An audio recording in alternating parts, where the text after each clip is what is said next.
그 유명한 사회학자이며 그 정신분석학자인 에리히 프롬의 그 자기 일을 위한 인간, 이거를 읽어드리겠습니다. 낭독에는 이명님 시인입니다. 윤리학과 정신분석학, 인본주의적이고 객관주의적인 윤리학이 응용과학으로 발전할 수 있는지의 여부는 심리학이 이론과학으로 발전할 수 있는지의 여부와 밀접한 관계가 있는 게 분명한 듯하다. 또한 아리스토텔레스의 윤리학에서 스피노자의 윤리학으로 발전한 주된 이유는 스피노자의 동적인 심리학이 아리스토텔레스의 정적인 심리학보다 우월하기 때문이다. 스피노자는 무의식적 동기와 연합의 법칙 이런 개념을 제시했고 어린 시절의 경험이 평생 지속된다는 사실도 알아냈다. 또한 스피노자가 말하는 욕망은 동적인 개념이며 아리스토텔레스의 습관보다 우위에 있다. 그러나 스피노자의 심리학은 19세기까지 등장한 모든 심리학적 사상과 마찬가지로 추상적인 수준을 넘어서지 못한 까닭에 인간에 관련된 새로운 자료들을 경험적으로 조사하고 탐구함으로써 심리학 이론들을 검증하는 방법론을 제시하지도 못했다. 경험적 조사는 존 듀이의 윤리학과 심리학에서 핵심적인 개념이다. 듀이는 무의식적인 동기를 인정하지만 그가 말하는 습관은 전통적인 행동주의에서 말하는 습관과는 다른 것이다. 그는 요즘의 임상심리학은 외적으로 표현되는 행위뿐만 아니라 욕망과 판단, 믿음과 이상 등을 결정하는 데 무의식의 힘이 중요하다는 걸 강조한다는 점에서 현실을 제대로 반영하고 있다라고 말했다. 따라서 듀이가 무의식적 요인들을 상당히 중요하게 여긴 것은 분명하지만 자신의 윤리학 이론에서 무의식과 관련된 모든 가능성을 철저히 다루지는 않았다. 지금까지 철학계와 심리학계에서 정신분석학의 성과를 윤리학 이론에 적용해 보려는 시도는 거의 없었다. 특히 정신분석학 이론이 윤리학 이론에 상당한 기여를 했다는 사실을 고려하면 놀라운 사실이 아닐 수 없다. 그 중에서도 가장 중요한 공헌을 꼽는다면 정신분석학이 현대 심리학의 일부로서 인간이란 대상을 단절된 부분들로 다루지 않고 총체적인 인격체로 접근했다는 사실일 것이다. 프로이트는 연구 대상을 실험적으로 관찰할 수 있을 정도까지 분리하고 제한했던 전통적인 심리학적 연구 방법을 버리고 인격체를 총체적으로 연구함으로써 인간이 특정하게 행동하는 이유까지 이해할 수 있는 새로운 방법론을 찾아냈다. 프로이트의 방법론이 자유현상, 꿈, 오류, 감정전이 등을 활용한 까닭에 그때까지 자기 분석과 자기 관찰로만 파악되었던 사적인 자료가 의사와 환자의 대화라는 형태로 구체화되고 공개되었다. 따라서 정신분석학적 방법은 과거에는 관찰하려는 엄두조차 내지 않았다.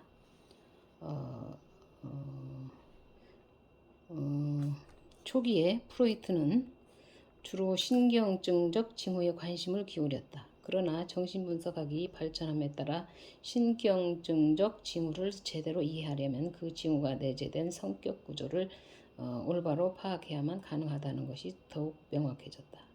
따라서 신경증적 징후보다 신경증적 성격이 정신분석학 이론과 치료에서 주된 과제가 되었다. 프로이트는 신경증적 성격을 연구하는 과정에서 당시 심리학에서 오랫동안 등한시되며 소설가와 극작가의 몫으로 넘겨졌던 성격학의 새로운 토대를 놓았다.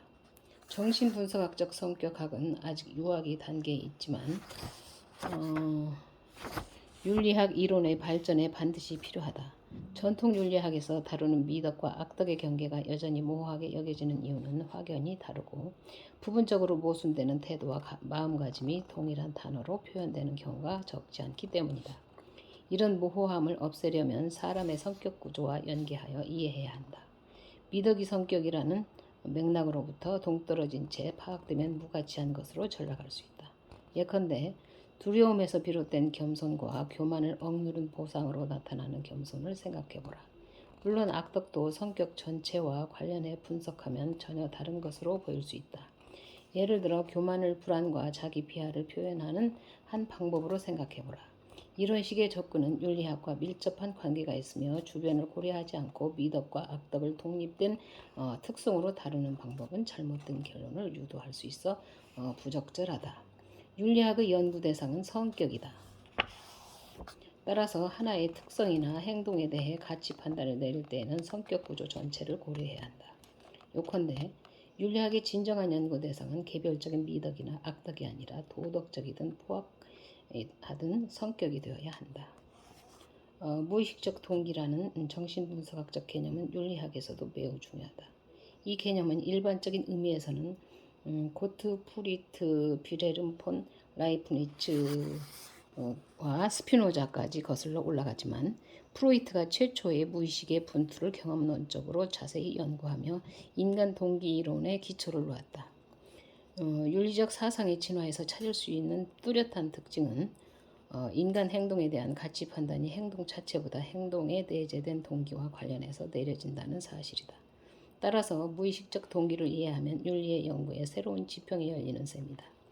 프로이트가 자아에서 가장 깊이 감추어진 것만이 아니라 표면에 가장 가까운 것도 무의식일 수 있다라고 말했듯이 윤리의 연구에서 결코 무시할 수 없는 행동의 가장 강력한 동기도 무의식적인 것일 수 있다. 정신분석이 가치에 대한 과학적 연구의 가능성을 한껏 높였지만 프로이트와 그 학파는 윤리적 문제의 연구에 정신분석학적 방법을 생산적으로 활용하지 못했다. 오히려 그들은 윤리적 쟁점을 혼란에 빠뜨렸다.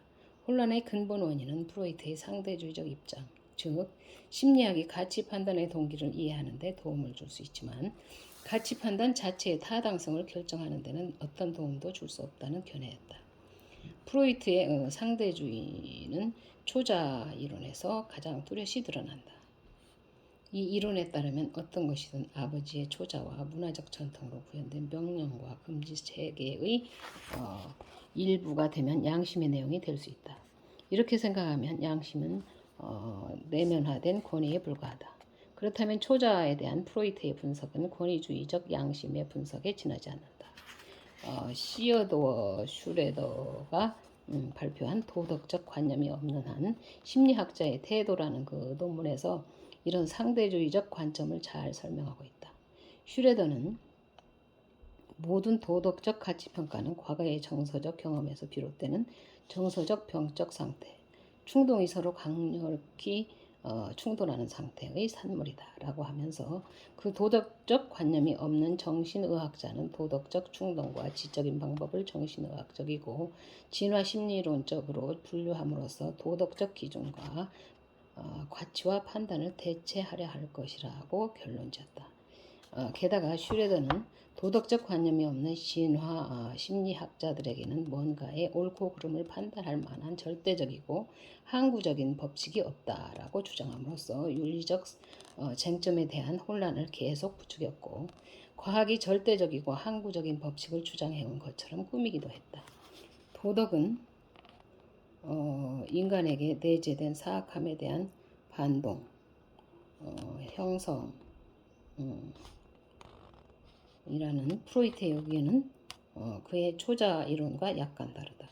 프로이트의 주장에 따르면 어린아이의 성적 욕구는 이성의 부모를 향한다. 그 결과 어린아이는 동성의 부모를 경쟁자라 생각하며 증오하기 때문에 적대감과 두려움과 죄책감이 어린 시절부터 필연적으로 형성된다라는 그 오이디푸스 컴플렉스, 이 이론은 원죄라는 개념을 세속적으로 해석한 것이다.